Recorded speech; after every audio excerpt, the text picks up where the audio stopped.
Rajinikanth sir நடிக்க வந்த காலகட்டத்தில் ரவிச்சந்திரனுடைய ஸ்டைல் தான் அவருக்கு பிடிக்கும்.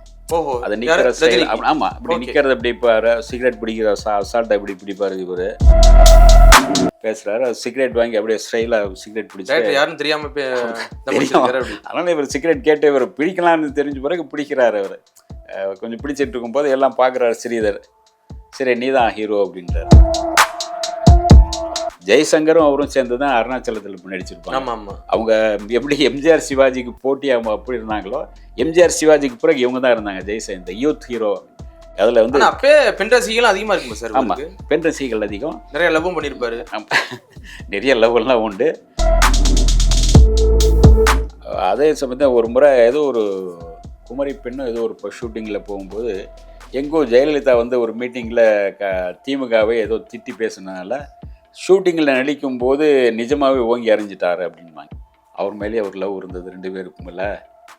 ஆனால் பெருசாக போகல. அது ஃபேமஸாக இருக்கிறோம், நீங்கள் ஏன் அரசியலுக்கு வரலன்னு கேட்போம்ல, அந்த மாதிரி அவர்கிட்ட கேட்கும்போது அது அந்த பதில் சொல்லியிருந்தார். அரசியலுக்கு நான் லாக்கி இல்லைன்னு எனக்கு தெரியும். அந்த காலத்தில் குட்டி எம்ஜிஆர் தான் இவருக்கு பேர். ரவிச்சந்திரனுக்கு எப்போவுமே ஒரிஜினலை விட வைரமுத்து சொல்வார்ல, ஒரிஜினலை விட போலிக்கு ஏதாவது அந்த ஜெராக்ஸ் வீரியம் அதிகம் சொல்லுவாங்களா, அந்த மாதிரி. Low interest, flexible repayment, minimal documentation.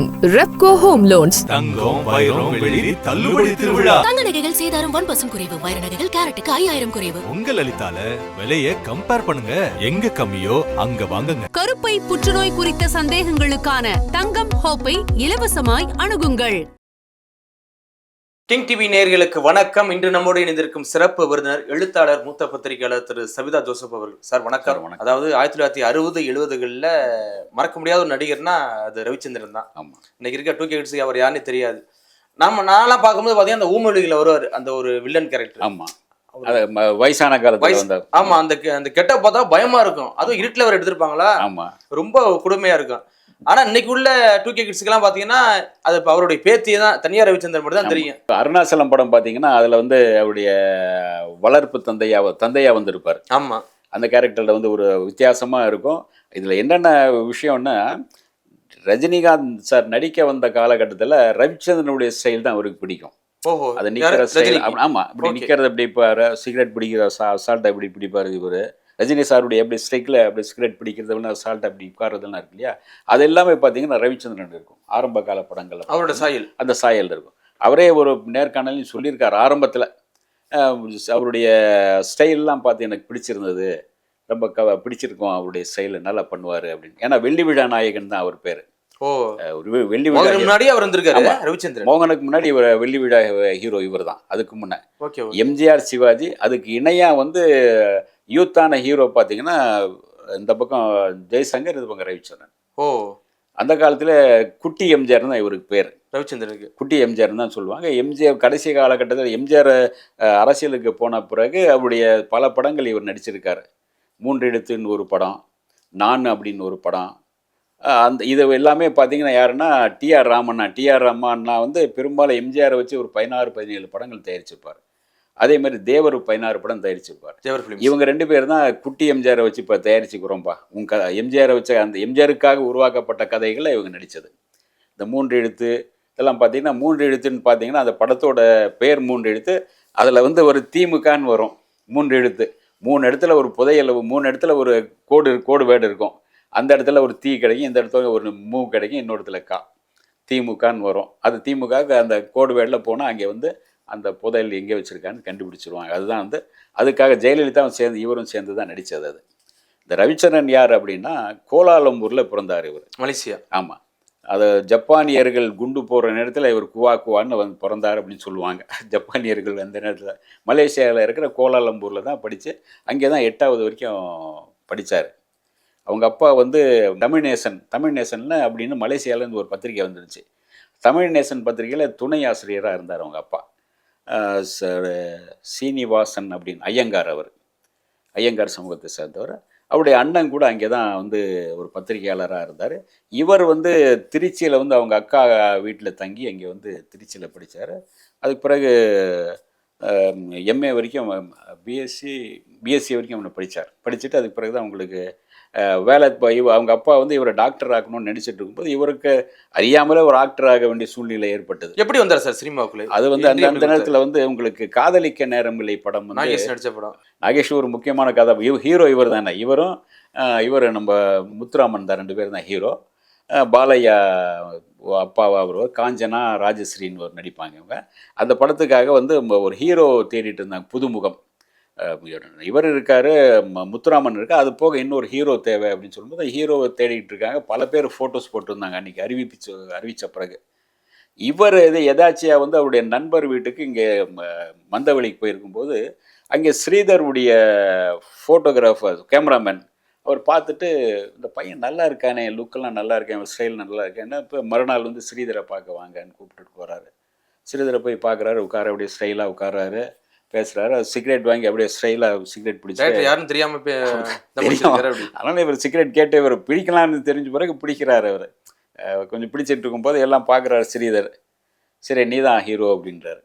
ஏன்னா அவர் முன்னாடி துணிச்சலாக நீங்கள் உட்காந்து சிகரெட் பிடிச்சி பேசுகிறலாம், ஜாலியாக பேசுகிறீங்க இல்லையா, அதை வச்சு ஓப்பனா ஓகே பரவாயில்ல, இவன் நீங்கள் திணறிட்டு இருந்தால் அது அங்கே ஒன்றும் பண்ண முடியாதுல்ல, ஓகே நல்லா நடிக்கணும், அது ஓகே அப்படின்ட்டு உடனே இது பண்ணுறான். அவருடைய ஸ்டைலு சிகரெட் பிடிக்கிறலாம் பார்த்து நல்லா பண்ணுறான்டா இவன் அப்படின்னாரான் இவர்கிட்ட.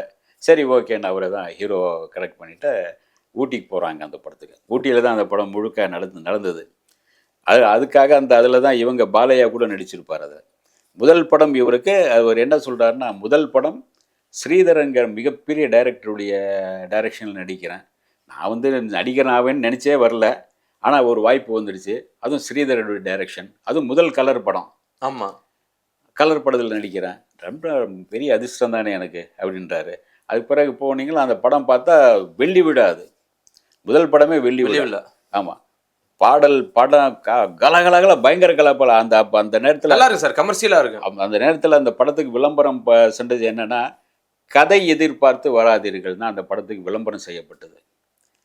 படத்தில் கதையை எதிர்பார்த்து வராதிங்க, சிரிச்சிட்டு போங்க அப்படிங்கிற மாதிரி. இப்போ சுந்தர்சி படம்னா வாங்க சிரிங்க போங்க அவ்வளோதான் அப்படிப்பாங்களே, அந்த மாதிரி அதில் வந்து படம் ஃபுல்லாக நீங்கள் பார்த்தீங்கன்னா எல்லா கேரக்டரும் பயங்கரமாக இருக்கும். அதில் வந்து இவர் மட்டும்தான் கோபமாக இருப்பார், கொஞ்சம் பாலையா மட்டும்தான். ஏன்னா அவருடைய பொண்ணை ஏமாற்றிட்டாங்களே, பையன் ஏமாத்துறான், படம் எடுக்கிறேன்னு இவன் ஏமாற்றிட்டு இருக்கான் அப்படிங்கிற ஃபுல்லாக எல்லா கேரக்டரும் கலகலகலான்னு இருக்கும் அந்த படம்.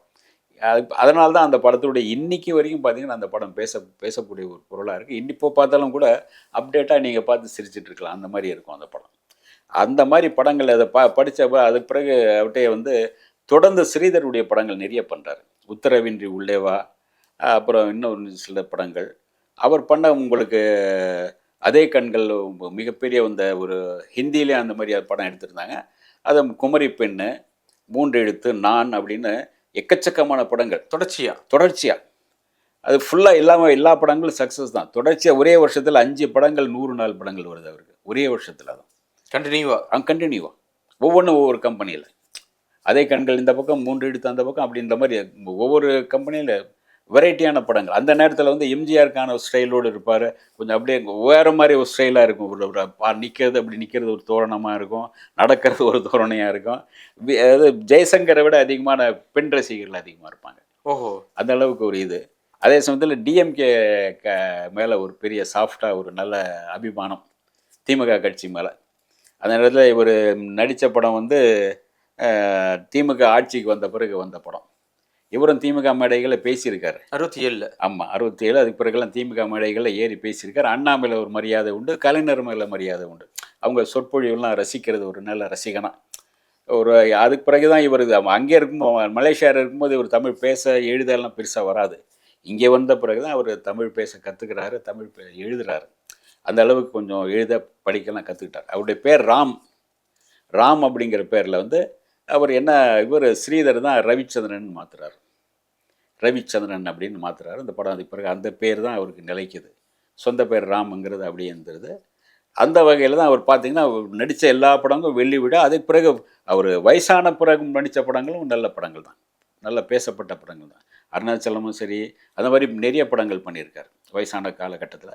ஜெய்சங்கரும் அவரும் சேர்ந்து தான் அருணாச்சலத்தில் நடிச்சிருப்பாங்க. அவங்க எப்படி எம்ஜிஆர் சிவாஜிக்கு போட்டியாக அப்படி இருந்தாங்களோ, எம்ஜிஆர் சிவாஜிக்கு பிறகு இவங்க தான் இருந்தாங்க ஜெய்சங்கர். இந்த யூத் ஹீரோ எப்படி ரஜினி கமலுக்கு மத்தியில் யூத் ஹீரோவாக அஜித் விஜய் இருந்தாங்களோ அந்த மாதிரி அந்த காலகட்டங்கள்லையும் அதில் வந்து ஆனா அப்பே பெண் ரசிகர்களும் அதிகமா இருக்குமா சார் ஆமாம் உங்களுக்கு? பெண் ரசிகர்கள் அதிகம். நிறைய லவ்வும் பண்ணியிருப்பாரு. நிறைய லவ்வெல்லாம் உண்டு, அதெல்லாம் உண்டு. நான்ங்கிற படத்தில் தான் இவங்க ஷீலா அறிமுகமானாங்க. அதில் இவருடைய முதலாளியை மகளாக நடிச்சிருப்பாங்க. அப்புறம் தான் அவங்க மேலே ஒரு கண்ணா என்னன்னு தெரில அவருக்கு. ஷீலா அதே ஷீலா வந்து மலையாளத்தில் அதுக்கு பிறகு போயிட்டு நிறைய படங்கள் பண்ணாங்க. எம்ஜிஆர் கூட இந்த புதிய பூமி படத்துலலாம் நடிச்சிருப்பாங்க. அந்த ஷீலா தான் செம்மின் ஷீலான்னு சொன்னால் தான் அதுக்கு பிறகு தெரியும். அந்த அளவுக்கு ஒரு மிகப்பெரிய ஃபேமஸ் ஆனாங்க ஷீலா. அதுக்கு பிறகு அவங்க மலையாளத்தில் நடிச்சிட்டு இருக்கும்போது மலையாளத்தில் சில படங்கள் போய் நடித்தார். அப்படி நடிக்கும்போது இவங்களுக்குள்ள ஒரு நல்ல ஒரு கெமிஸ்ட்ரி வந்தது, ஒரு லவ் வந்துச்சு. அதுக்கு பிறகு நம்ம கல்யாணம் பண்ணிக்கலாங்கிற முடிவில் அவங்க லவ் பண்ண ஆரம்பித்தாங்க. அதுக்கு கல்யாணம் பண்ணிக்கலான்னு முடிவு ஏன்னா அவங்களும் பெரிய ஹீரோயின் அங்கே மலையாளத்தில் நிறைய படங்கள் பண்ணிட்டாங்க. அப்போ அதுக்கு பிறகு சேர்ந்து கல்யாணம் பண்ணிக்கலான்னு சொல்லிட்டு அப்புறம் அவங்க அந்த அம்மா வந்து கிறிஸ்டின், அவங்க ஷீலா, இவர் வந்து ஐயங்கார். அதனால் வந்து நீங்கள் இந்து முறைப்படி கல்யாணம் பண்ண முடியாது, அது தடுக்கும். இவருக்கு ஏற்கனவே கல்யாணம் ஆகிடுச்சு இருந்தது. அதுக்கு பிறகு அவங்களும் வந்து கிறிஸ்டின் முறைப்படி வந்து இவர் கிறிஸ்துவ மதம் மாதிரி என்னமோ கல்யாணம் பண்ணிட்டாங்க. கிறிஸ்துவோ முஸ்லீமோ 2 பேரும் மாதம் கன்வெர்ட் ஆகிட்டு கல்யாணம் பண்ணிக்கிட்டாங்க. கல்யாணம் பண்ணிட்டு ஒரு 2 வருஷம் தான் கூடி இருந்தாங்கன்னு நினைக்க, சேர்ந்து இருந்தாங்க. ஒரு பையன் பிறந்தார், ஜார்ஜ். அப்போது டிவி சீரியலில் நடிச்சிருக்காருல, அவர் தான் ஜார்ஜ். அவருடைய பையன்தான் அவங்க. அதுக்கு பிறகு 2 பேரும் சேர்ந்து அம்மான்னு ஒரு படம் எடுத்தாங்க, சொந்த படம் தான். இவங்க ஷீலா வந்து டைரக்ஷன் பண்ணாங்க. அதில் இவரும் நடிச்சிருந்தார். அம்மான்னு ஒரு படம். அதை இவரும் இயக்க ஆரம்பிச்சிருக்காரு சார். இவரும் இயக்கியிருக்காரு. அவர் பண்ண அந்த படங்கள் சரியாக போகல. அது அந்த அம்மாங்கிற படம் சரியாக போகல. அது சமயத்தில் இவங்களுக்குள்ள திடீர்னு வேற சில கருத்து வேறுபாடு வந்து பிரிஞ்சுட்டாங்க. அதுக்கு பிறகு அவர் ஜார்ஜ் இங்கே அவங்க அம்மா கிட்ட போயிட்டார், இவர் இங்கே இருந்துட்டார். இவருடைய குடும்பம் ஏற்கனவே இருக்குது. இவர் குடும்பத்திலே அதை பொண்ணுங்க இருந்தாங்க. அப்புறம் பையன் கூட கடைசியாக தான் நடிக்க வந்தார். பையன் வந்து ஒரு 2-3 படம் தான் பண்ணார். பெருசாக இதாகலை. சில வாரிசுகள் வந்து அந்தளவுக்கு பேசப்பட மாட்டாங்க அப்பா அளவுக்கு. ஏன்னா இவங்க மெனக்கடல் இருக்காது. அவங்க அப்பா வந்து ஒரு 2 படம் பண்ணிட்டோம். அதுக்கு பிறகு வந்து இந்த ஃபீல்டில் நிற்கணுமேங்கிறது நிறைய பண்ணுவாங்க. காதலிக்க நேரமில்லை படத்தில் நடிக்கும்போதே இவர் நிறைய கொஞ்சம் ஸ்ட்ரகிள் நிறைய தெரியாது இவருக்கு. ஃபர்ஸ்ட் படம் இல்லை, ஃபர்ஸ்ட் படம். அவர் தான் என்ன சொல்கிறாருன்னா, எல்லாமே இருக்கும், எந்த ஷூட்டிங்கும் பார்த்தது கிடையாது, வந்தால் கேமரா முன்னாடி நிற்க வச்சுட்டாங்க, அவ்வளோதான் அப்படின்றாரு. சில இடங்களில் பயப்படுவா, இது பண்ணு, இல்லை இப்படி பண்ணு அப்படி. நான் பார்த்த முதல் ஷூட்டிங்கை வந்து அன்னை இல்லம் படம். அதுவும் அவுடோரில் ஒரு பாடல் நடக்கும். பார்த்தீங்களா சார்? அவர் ஓகே அவர் சொல்கிறாரு, நான் பார்த்த முதல் ஒரு ஷூட்டிங்கை வந்து சிவாஜியுடைய அன்னை இல்லத்துடைய தான் பார்த்தேன் அப்படின்றாரு. அதனால் எனக்கு வந்து அந்த அளவுக்கு சினிமாவில் எந்த பரிச்சயமும் இல்லை, அந்த இது கிடையாதுன்னு சொல்கிறாரு.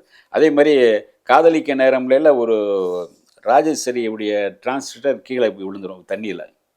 இவளுக்கு கீழே குதித்து அந்த இதுலேருந்து எடுக்கணும். சார் எனக்கு நீச்சல் தெரியாது சார்ன்னு சொல்லிட்டாரான் இவர் ரவிச்சந்திரன். எனக்கு நீச்சல் தெரியாது சார், நான் எப்படி சார் இறங்குறது அப்படின்னு சொன்ன பிறகு, சரி சமாளித்து இது பண்ணி நீச்சல் தெரிஞ்ச மாதிரி நீ வந்து இதில் பெருசாக தண்ணி போகாது, ஒரு சின்னதாக மெதுதாக போகும், நீ இறங்கு, இந்த பக்கம் சைடில் கயிறு ஒன்று போட்டுருவோம் அப்படின்னு கயிறு போட்டு கீழே இறங்கி அதுக்கு பிறகு மறுபடியும் அப்படியே நீச்சல் உள்ள போனால் சும்மா உரமாக நிற்க வச்சுருப்பாங்க டிரான்ஸ்மிட்டர். அதை எடுத்து ரேடியோ கொண்டாந்து மேலே கொடுப்பாரு. அவங்களுக்குள்ள மறுபடியும் ஒரு லவ் வர்ற மாதிரி ஒரு சீன் அது. அதனால் தண்ணி என்ன நீச்சல் தெரியாமல் கூட அதில் நடித்தேன், ஓரளவு கொஞ்சம் சமாளித்தேன். அதில் அப்போ வந்து அங்கேயும் தான் கொஞ்சம் ஆர்வக்கோளார கொஞ்சம் டான்ஸ் ஆடவும் கொஞ்சம் ரொம்ப இது பண்ணேன். அதுக்கு பிறகு கொஞ்சம் கற்றுக்கிட்டு இது பண்ணேன் அப்படின்னா டான்ஸில் ஓரளவு நல்லா பண்ணியிருப்பார். அதை அந்த படம் சூப்பர் டூப்பர் ஹிட் ஆச்சு அது.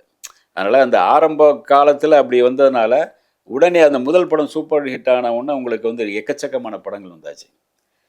என்ன பண்ணுறதுனா, ஒன்று பண்ணு, கல்யாணம் பண்ணிக்கோ, இல்லாட்டி உங்கள் அம்மா அப்பா கூப்பிட்டுட்டு இங்கே சென்னைக்கு வந்துடு அப்படின்னு சொன்ன பிறகு தான் அவங்க அப்பா அம்மாவை கொண்டு வந்து சேர்ந்து இங்கே வச்சுக்கிட்டு அதுக்கு பிறகு தான் படங்களில் நடிக்க ஆரம்பித்தார். அதுக்கு பிறகு கண்டினியூவாக எக்கச்சக்கமான படங்கள் 60-70களில் வந்து ஹீரோவாக பண்ணாலும் 80-90களில் அந்த வில்லன் கேரக்டர்லாம் பண்ண ஆரம்பிச்சாங்க சார். அப்போ தான் அந்த ஊமையிலிகள் படம் நிறைய வில்லன், குணச்சித்திர வேடம், வில்லன் குணச்சித்திரம் தான் நிறைய பண்ணியிருப்பாங்க. இவரும் நம்பியா எப்படி ஜெய்சங்கர் எப்படி ஆகுது மாதிரி 2 பேருக்குமே உங்களுக்கு பரபரப்பாக இருந்தாங்க.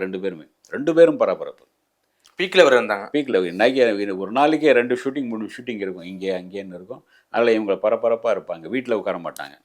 ஒரு கட்டத்துக்கு பிறகு இதான பிறகு வீட்டில் உட்காரும்போது தண்ணி அடிக்க வேண்டியிருக்கும் அவங்களுக்கு. அந்த மாதிரி சூழ்நிலை வந்துடும் சில பேருக்கு. ஏன்னா அவங்களுக்கு வெளியே போக முடியாது, வீட்லேயே உட்காந்துட்டு நீங்கள் டிவி அப்போவெல்லாம் அந்த அந்த அந்த காலகட்டங்களில் உங்களுக்கு டிவி இப்போ இந்த செல்ஃபோன்லாம் கிடையாதுல்ல பெருசாக. ஆமா. ஏதோ தூர்தர்ஷனில் பார்த்துட்டு அல்லது வேறு ரேடியோ தான் வெளியூர் இருக்கும். போயிட்டு அந்த மாதிரி தான் போயிட்டு வந்தாகணும். அல்லது ஏதாச்சும் ஒரு ஸ்டார் ஹோட்டலுக்கு போயிட்டு ரகசியமாக போயிட்டு வரணும் நீங்கள் நைட் ஆன பிறகு தான். இல்லாட்டி பகலில் போனீங்கன்னா துக்கம் விசாரிக்க ஆரம்பிச்சிருவாங்க. ஆமா. அந்த ஒரு இதெல்லாம் இருக்கும். இதில் கட்டுப்பாடு மீறி அதனால் சின்ன சின்ன விடங்கள் பண்ண ஆரம்பிச்சிடாரு. சும்மா வீட்டில் இருக்கக்கூடாது அப்படின்னு தான் இவங்க போவாங்க பெரும்பாலும். இப்போ எப்படி பிரபு வந்து ஹீரோவாக நடித்தார், இப்போ வந்து தெலுங்குலலாம் பெரிய படங்கள் பண்ணிகிட்ருக்காரு. தெலுங்கில் நல்ல சம்பளம் அவருக்கு. இங்கே வாங்கும்போது 75 லட்ச ரூபா தான் அவருக்கு. இப்போ தெலுங்கில் 5 கோடி ரூபா வாங்குற அளவுக்கு இருக்கார் இல்லையா. அந்த மாதிரி ஒரு அதேமாதிரி இவர் சத்யராஜ் சார் இங்கே தமிழில் வந்து அவர் ஹீரோவாக நடிக்கும் 25 ரூபா சம்பளம் அவருக்கு. 25 லட்ச ரூபா சம்பளம். இப்போது வயசான பிறகு அவருக்கு 5 கோடி ரூபா சம்பளம் அவருக்கு. அதாவது அந்த பழைய இஞ்சிக்கு காரம் அதிகம் அப்படிம்பாங்களே, அந்த மாதிரி இஞ்சியில் காரம் அதிகம்பாங்களே, அந்த மாதிரி இவங்களுக்கு அந்த நடிப்பு நல்லா ஈஸியாக இருக்குங்களா, நம்ம உள்ள ஒரு பிரபலமாக இருக்கனால இதாக எழுதாது. அந்த மாதிரி தான் இவர் வந்து ஒரு கட்டத்துக்கு பிறகு ஹீரோ முடிஞ்ச பிறகு அவர் இது பண்ணார். ஆனால் அரசியல் அதிகமாக கவனம் செலுத்தலை. அந்த திமுக மேடைகளில் பேசியிருக்காரு, பாடியிருக்காரு. அந்த பாடல் கூட நமது அரசு நமது நாடு என்பது அப்படின்னு சொல்லிட்டு நமது தலைவன் நல்ல அறிஞன் அப்படின்னு அண்ணாதுரையை பாராட்டி பேசுகிற மாதிரி நான் பாடல்லாம் பாடியிருப்பார். திமுக மேடைகளில் போய் பாராட்டி இது ஓட்டு கேட்டு பேசியிருக்காரு. அதே சமயத்தில் ஒரு முறை ஏதோ ஒரு குமரி பெண்ணும் ஏதோ ஒரு ஷூட்டிங்கில் போகும்போது எங்கோ ஜெயலலிதா வந்து ஒரு மீட்டிங்கில் திமுகவை ஏதோ திட்டி பேசுனதுனால ஷூட்டிங்கில் நடிக்கும்போது நிஜமாகவே ஓங்கி அறிஞ்சிட்டாரு அப்படின்பாங்க. ஏன் நீ அடித்தீங்களா? இல்லை தெரியாமல் நடித்தாமல் இல்லை தெரிஞ்சு அடித்ததான் அப்படிங்கிற மாதிரி பண்ணார் அப்படின்னு சொல்லியிருப்பாங்க. அது பிறகு அதை பெருசாக எடுத்துக்கல, அவங்களும் இது பண்ணிட்டாங்க. ஏன் அவர் அடித்தார் அப்படிங்கிற மாதிரி பேசுனாங்க. அதுக்கு பிறகு அவங்க கோவம் வந்துச்சு, அவங்களும் ஏதோ சொன்னாங்க, இவங்களும் சொன்னி அதை முடிச்சுட்டாங்க. அது அந்தளவுக்கு அந்த மேலே கட்சி மேலே இது இருந்தாலும் கூட ஏன் நீங்கள் கட்சிக்குள்ளே நீங்கள் போகல, அரசியலில் போகல அப்படின்னு. இல்லை, எனக்கு பெருசாக ஈடுபாடு இல்லை. அந்த நேரத்தில் நிறைய படங்கள் நடிச்சிட்டு இருந்தேன். எனக்கு நடிப்பு தான் முக்கியமாக இருக்கிறனால எனக்கு வந்து போகிறோம், நமக்கு அரசியல் தான் ஒத்து வராது, எனக்கு ஒத்து வராது அரசியல், அதனால் வேண்டான்னு தான் ஒதுங்கிட்டேன். சும்மா ஜஸ்ட் அவங்க அந்த திமுக மட்டும் பிடிக்கும் எனக்கு, அவ்வளோதான் அப்படின்னு சொல்லியிருப்பார். அதில் அந்த ஒரு தினமலர் நேர்காணலில் ஒரு முறை சொல்லியிருந்தார். அது நீங்கள் ஏன் அரசியலுக்கு வரலன்னு சொல்லும்போது நம்ம ஒவ்வொருத்தரையும் ஃபேமஸாக இருக்கிறோம், நீங்கள் ஏன் அரசியலுக்கு வரலன்னு கேட்போம்ல, அந்த மாதிரி அவர்கிட்ட கேட்கும்போது அது அந்த பதில் சொல்லியிருந்தார். அரசியல் ஆர்வம் இருந்தது, ஆனால் வந்து அதோடு எனக்கு அவ்வளோதான் போகிறோம், அரசியலுக்கு நான் லாக்கி இல்லைன்னு எனக்கு தெரியும், அதனால் அந்த ஆர்வத்தோடு இருந்துட்டேன் அப்படின்னு சொல்லியிருப்பார். அதுக்கு பிறகு தான் அவருடைய பையன் நடிக்க வந்தார். பையன் நடிக்க வந்து ஒரு படம் அவர் இருக்கும்போதும் பண்ணார், 2வது ஒன்றும் பண்ணார். ஆனால் பெருசாக வரல பையன். பையனுக்கான இவருடைய முக அமைப்பு பெருசாக வரல. ஆமாம். பார்த்திங்கன்னா ஜார்ஜுக்கு அந்த முக அமைப்பு இருக்கும். எப்போவுமே ஒரிஜினலை விட வைரமுத்து சொல்வார்ல, ஒரிஜினலை விட போலிக்கு ஏதாவது அது அந்த ஜெராக்ஸ் வீரியம் அதிகம்னு சொல்லுவாங்களே, அந்த மாதிரி. சிவாஜி குடும்பத்தில் என்ன, ராம்குமாருடைய பையனை விட பார்த்தீங்கன்னா அவருடைய மூத்த பையன்மான்னு சொல்லிட்டு சிவகுமார் அந்த இதில் வந்தார்ல நம்ம பிக் பாஸில். ஆமாம். சிவாஜி மாதிரி இருப்பார். அந்த முகம் அந்த குரல்லாம் அவ்வளோ இது இருக்கும். அதுதான் அந்த சில இடங்கள் அது இதாகிடும். அந்த மாதிரி ஒரிஜினலில் விட இது வந்து கொஞ்சம் நல்ல கம்பீரம் இருக்கும். அதை ஜூனியர் என்டிஆர் பார்த்தீங்கன்னா அதெல்லாம் தெலுங்கில் பார்த்தா அந்த மாதிரி தான். அது இவருடைய பையன் பெருசாக வரல, 2 படம் 3 படம் பண்ணார். ஆனால் பசங்க ரொம்ப பாசமாக இருந்தார்.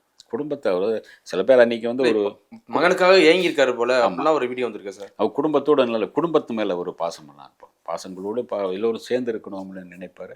2 பெண்கள் நாட்களில் மகனுக்காக ஏங்கியிருக்காரு. ஆமாம், அப்படிலாம் சொல்கிறாங்க சார். ஆமாம், அந்த மாதிரி இருந்தது. அதேமாரி உங்களுக்கு இவங்க ஷீலா பிரிஞ்ச பிறகும் அந்த இது இருக்கும்ல, அதுக்கு ஒரு பையன் பிறந்திருக்கா, அந்த பையன் மேலே ஒரு பாசம்லாம் இருக்கும் இல்லையா, அதெல்லாம் இருந்தது. அதை பெருசாக வெளியே காட்டிக்கல. ஏன்னா அவங்களுக்கு ஃபீல்டில் தெரிஞ்சால் எல்லோருமே வெளியே சினிமா நடிகன்னா எல்லா விஷயங்களும் வேறு மாதிரி போயிடும், விமர்சனம் பண்ண ஆரம்பிச்சிருவாங்க.